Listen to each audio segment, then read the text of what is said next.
You thought you'd stop me? I'll be back! I'll be back! I'll be back!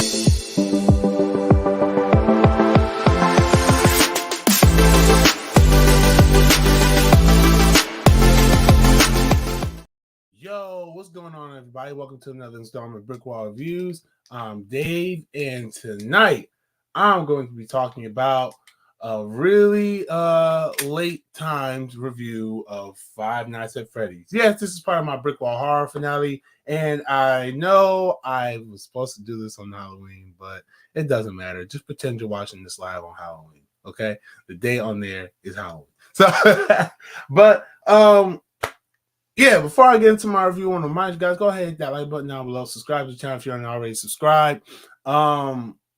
Hit the like button on this review if you enjoy what you see. And comment down below, let me know what you think. Follow us on all social media, Facebook, Instagram, Twitter, Twitch. And yeah, let's have some fun. So, I think I already just said, my review I'm going to be doing tonight is on Five Nights at Freddy's. Yeah. I'm trying to think about where to start from this, okay? Because let me just tell you, Five Nights at Freddy's is a movie based on the popular video game that had a whole bunch of jump scares going on and some time ago. It's an expansive lore to it. There's books, there's a bunch of spin-off games. I think there's other types of tie-ins to Five Nights at Freddy's lore that makes this that has enough to really support there being an entire movie.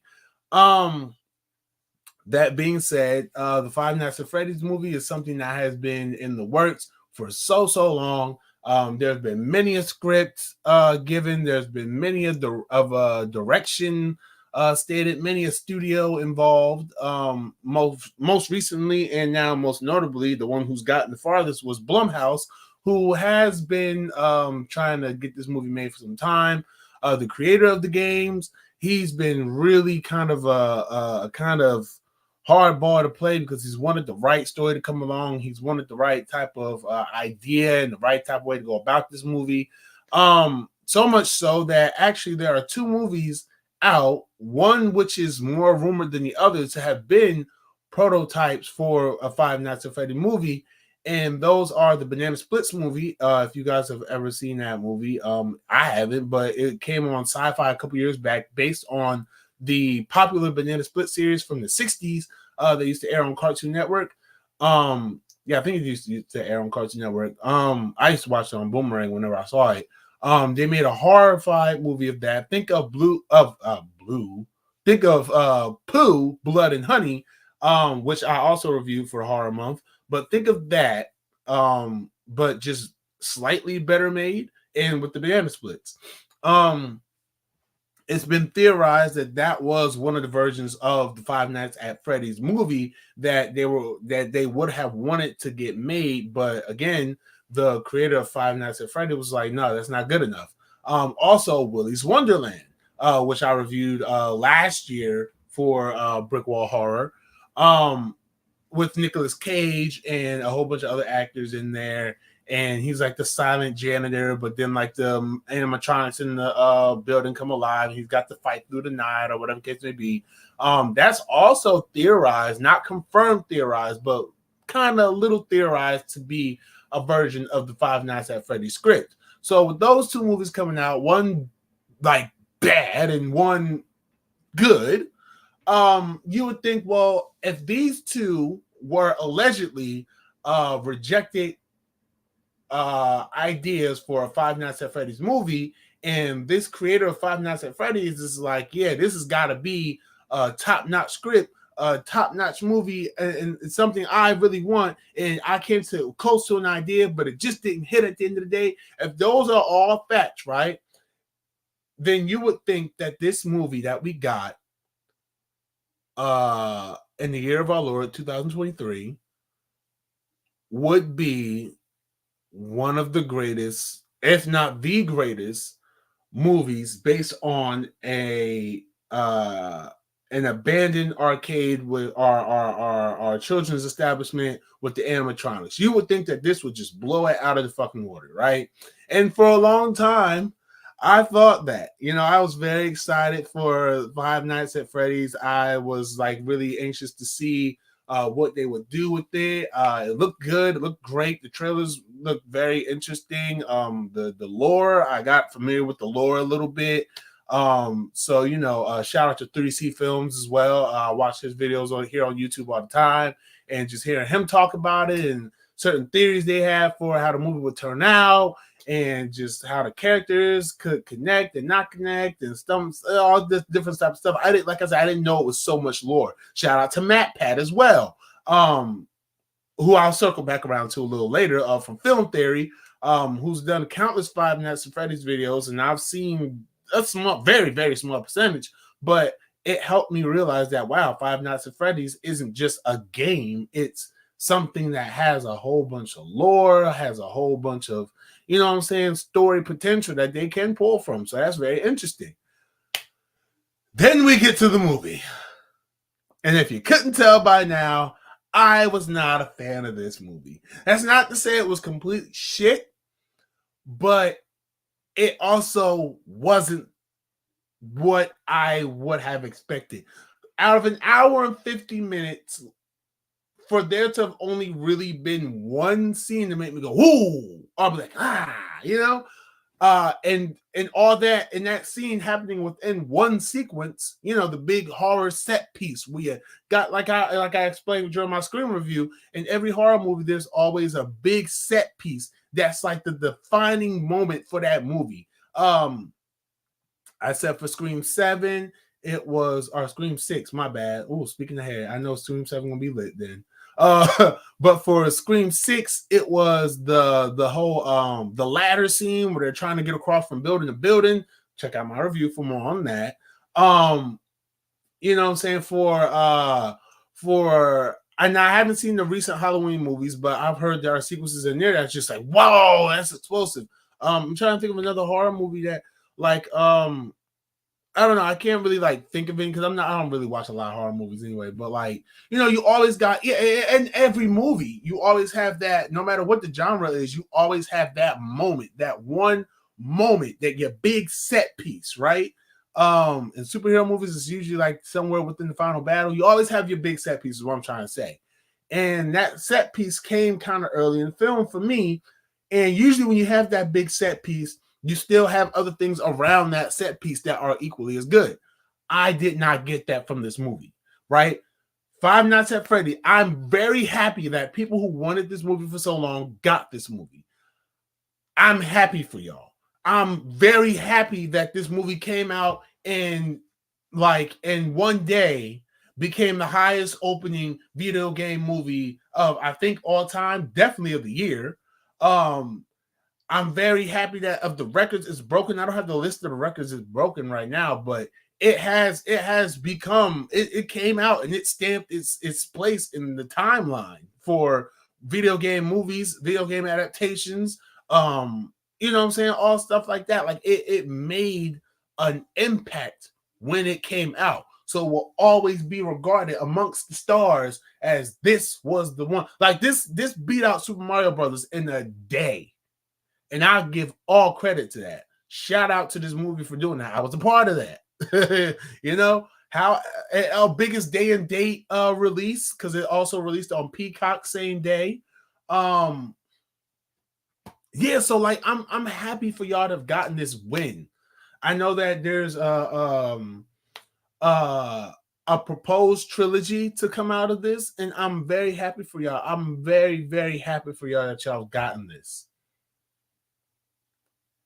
However, and I'm really trying to be nice here because it's kind of early in the morning. I'm trying to be a little gracious. Okay, I spent 2 days kind of shitting on this movie in my personal, and it's just that this is not a good film to me. I was bored. Okay, and it's not just I was bored watching it, because I watch hella movies. Like, I watch more movies than I review on this channel, honest to God. Like, I've seen movies that I've gone to bat for in certain rooms. I've said, yo, these movies are really, really good. You just gotta sit through, you just gotta understand it. I have gone to bat for many a film. I have sat through many a film in various states of mind, physical, you know what I'm saying? I've been, what I'm trying to say is I've been tired of the movie. I've been awake at a movie. I've been not as impressed at a movie, but never. It's rarer than Mr. Clean with hair, rarer than the most rare substance on the planet, more rare than that father who left for a pack of cigarettes and never came back, suddenly just coming back and saying, holy shit, you would not believe what happened to me on that way to cigarettes. And he actually has the cigarettes in his hand. This is so rare for me to say this.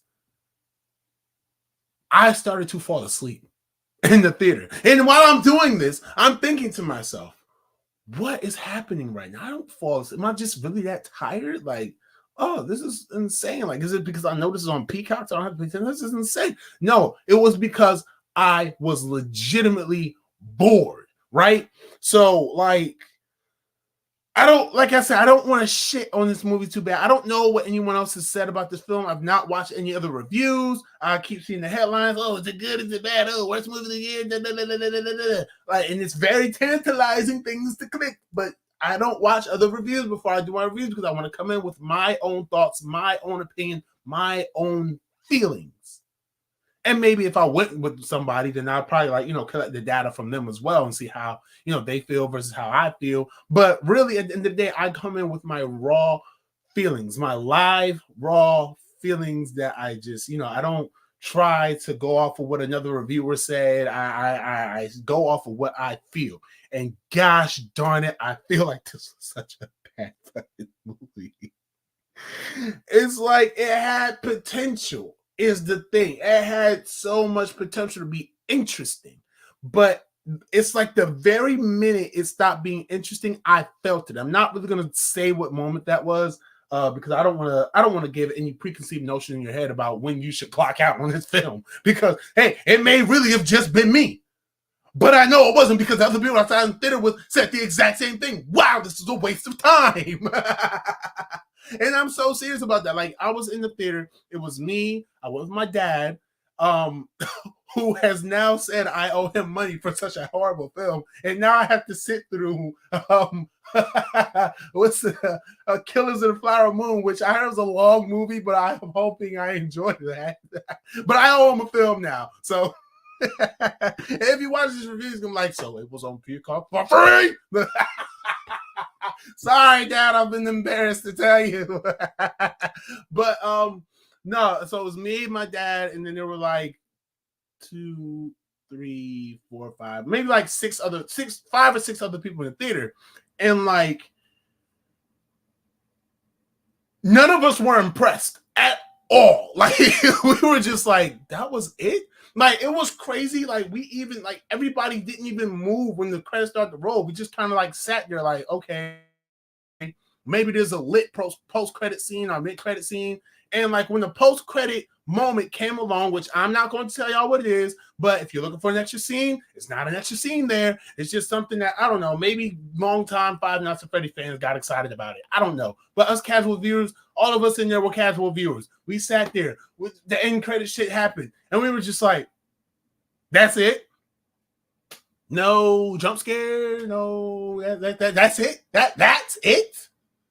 Like, nobody was impressed. Like, the guy walking out in front of him was with his girlfriend, wife, or friend, or whoever she was to him. He was with her and was just like, well, this was a bad movie. Like, he was shit talking the movie on the way so much. Like, when he opened the door, she was like, gosh, don't take it out on the door. The door was a light door, though. Kind of opened kind of quickly. But what I'm saying is, this movie had impressed no one in my screening. And again, if you've been to the screening and everyone's been impressed by this movie, shout out to y'all. Shout out to the people who wanted this movie for so long. This movie's the greatest thing in the world. It has an 86% audience score on Rotten Tomatoes. Like, people are y'all fucking with it. Cool. Not me. I just don't like it. This is the first time I can shit on a movie and not feel that bad. I did not like this movie. It was bad. Like, it's not that, like I say, it's not that it was bad, because it does have a lot of potential. And I'm like, okay, so to kind of tell y'all what this movie is about a little bit, right? So Josh Hutcherson plays a character. I forgot his freaking name. I'm not looking it up right now, but his character, like when he was younger, he had a younger brother, and his younger brother ends up getting kidnapped, and that traumatizes him so much because he feels like he could have stopped it. So what he does, like every night when he goes to sleep, he dreams about the night. He basically makes it so he can dream about the night that his brother was taken, because according to his theory, or his dream theory, his research and all that stuff like that, he's like, you don't ever forget anything. Your brain always remembers stuff. Sometimes you just have to dig deep. So every night he goes to that dream to see if there's a detail that he missed, or something that he doesn't remember but can try to remember, to kind of just get that closure, and trying to figure out what actually happened to his brother, who took his brother, how this happened, right? So while he's doing that, but just on his outside everyday day-to-day life, he's a brother who doesn't have parents. He has to take care of his little sister. He can't keep a job. He's in danger of getting evicted. You know what I'm saying? He doesn't feel like he's connecting with his sister because of how she kind of interacts with him. But and then he got another family member that's trying to take the good. Like, there's a lot of interesting elements in this movie. Honest to goodness, like honest to God, especially with the dream thing. I'm just like, wow, that's really cool. So then he gets the job to work at Five Nights at Freddy. Oh, not Five Nights at Freddy. Work at Freddy Fazbear's Pizzeria. I don't know why it was a tongue twister. He gets the chance to work there, so he goes to work there as a security guard overnight, and then he starts to discover that the animatronics and the environment may not be at all what he could have possibly imagined it to be. There's Matthew Lillard is in this, and long time Five Nights at Freddy's fans, I assume y'all already know what character he plays. So I'm not going to spoil it. But his character does have a nice twist to it. There's a security guard played by Elizabeth Leo, who has also has very interesting twists with her. Piper Rubio plays Abby Schmidt, who is Mike's younger brother. Damn, I think I just gave away a twist. Maybe, I don't know. I didn't mean to though. You got a few other people in this movie, but yeah, it's I mean, the animatronics look cool. They're done by Jim Henson's Creature Shop. They look very cool. They are kind of intimidating at times when you see them, especially Freddy with the facial expressions that he makes. There's one, I mentioned this, the big sequels earlier. There's one character that gets a death, and honestly, I got everybody in the film, like, especially me and my dad, like, ooh, like that one was wild. But even my daughter, she watched it. She was like, because she watched it on Peacock before I did, apparently. But she was just like, ooh. She was like, that part right there was crazy. So, I mean, but I mean, there's really not much else I can say about this movie without dipping into complete spoilers. I mean, I would not mind seeing a sequel to this. Knowing how I feel about this movie here, I would be a little bit more cautious going into it. But I would watch a sequel because I would like to see if there's a planned trilogy, if they have plans for this to be a trilogy, and there's so much lore with the Five Nights at Freddy's thing. I'm a what's the word I'm looking for? I'm a kind fellow. So I will respect the vision, and if the vision looks like it's gonna vision, I'm gonna watch. I'm gonna see how it turns out. But as for right now, I was very disappointed with this film. I was very disappointed with this film. Like, and this film is kind of the reason I did a content dump for Halloween. Because I was like, there's no way that this movie is the last horror movie I'm going to talk about. I mean, like, watch to talk about. Like, I had to chase it down with another couple of good movies. But anyway, that's all that to say. Listen, Five Nights at Freddy's, hats off to you for being made. You made it farther than a lot of other adaptations, and for that, we have to honor you that way. However, I'm not a fan of this film. I did not like it. I thought there were parts, like I said, there were parts that were good. There were parts that were interesting. The story, it has potential. Like it just needed to be more than what it was. You know what I mean? It just needed, story wise, not like spectacle wise or anything. Story wise, it needed to be more than what it was. The performances in this were really, really good. Like, shout out to all the actors, especially Josh Hutcherson. I like him. I like seeing him and stuff, and I enjoyed him in this movie. I always enjoy Matthew Lillard. He's a, like, come on, Shaggy from Scooby Doo. Come on, zoinks! I'm gonna watch, man. I've been more terrified by the Scooby Doo live action movies than I've been from this movie. Although that's not to say that I would ever be caught within 2 feet of Freddy Fazbear, real life Freddy Fazbear, because that's just a personal thing. Yeah, I don't know. I didn't like it very much. This has 27% on Rotten Tomatoes from critic score. Like I already said, the audience score, which y'all know I will never talk about the audience score here. So it's like, y'all know what I'm like, because even when I'm going back for a movie, I don't talk about the audience score. Oh, and let me say one more thing before I give my rating. I triple dog dare one of you motherfuckers here on YouTube. Listen to me, and you listen to me well. I dare one of y'all for the end of the year wrap-ups that y'all going to do. I dare one of y'all to say that The Flash is a worse movie than this. I don't care where you put The Flash or Five Nights at Freddy on your damn list. But if Flash is below, like if you're going from descending order from 20 on down, let's say if Five Nights at Freddy is number 15 and Flash is number 14, I wish you would. Because Flash was not a worse movie than this. All right? Cut that garbage out. However, I just wanted to get that out of my system because y'all not going to sit here, look me in the face, and tell me that Flash was worse movie than Five Nights at Freddy. No, hell, you won't. I would love to know. I'm not saying Five Nights at Freddy was the worst film of the year, but it sure ain't the best.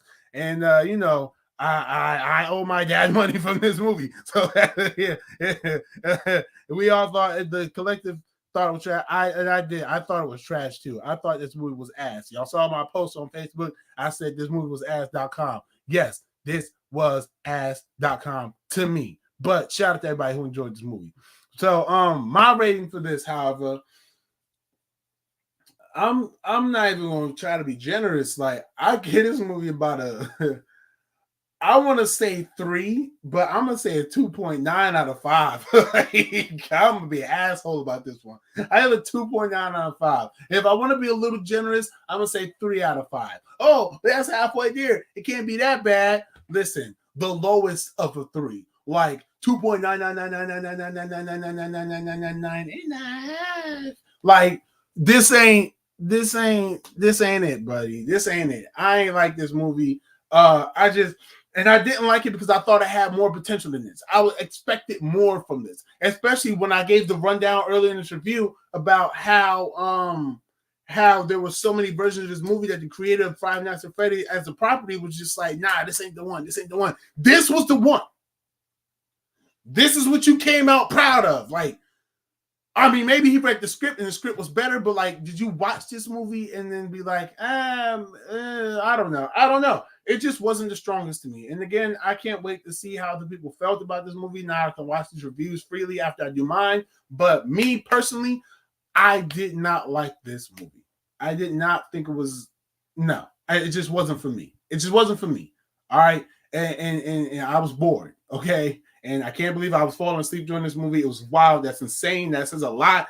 I'm not a person who falls. Ask anybody. I go to the movie theaters. I can be dead tired.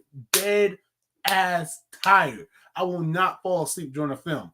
I fell asleep during this movie. Whoa. What?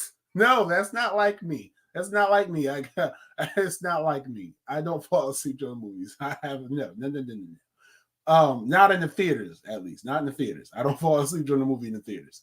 But anyway, 2.9 out of 5 stars. 3 if I'm being generous, but we're gonna stick at 2.9. So that's all I have to say for y'all, man. Save your money, just watch it on Peacock. I mean, give the streams up at least. But hopefully, when they do more, because this definitely made its money back and more. I just hope that it improves on the downfalls of this movie, and I hope that we get a better movie. I do. I really hope we get a better movie for a sequel, and I just hope we get better. I just hope we get better. So like this movie has a lot of potential, and I would love to look back on this as okay, so this was just the setup movie. Everything after that kind of went crazy. I get it. You know what I'm saying? I would love to look back on this movie and say, okay, I get it. So, but for now, I don't understand why was it so bad.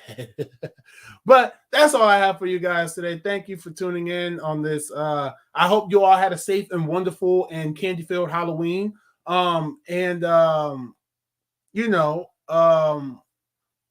Yeah, I hope you guys enjoyed your Halloween. And November is going to get lit, and I'm already planning out the BrickWall Christmas special. So trust me. Matter of fact, I can tell you right now, November, I plan to do a whole bunch of comedies, R-rated comedies, because I got a few that I want to catch up on, and I got a few that's coming out. And so make sure you guys stay tuned to the channel. Rest of this year is going to be lit. But until next time, I'll holler at you guys. Be easy, stay breezy, peace. And wait. So when's the last time y'all seen that mask? I had that mask thing up here, and I haven't seen it. Like the chains and shit fell. I have no idea where it is. So like, if anybody sees that thing, I don't know, whatever. But anyway, till next time, you guys be easy, stay breezy, peace.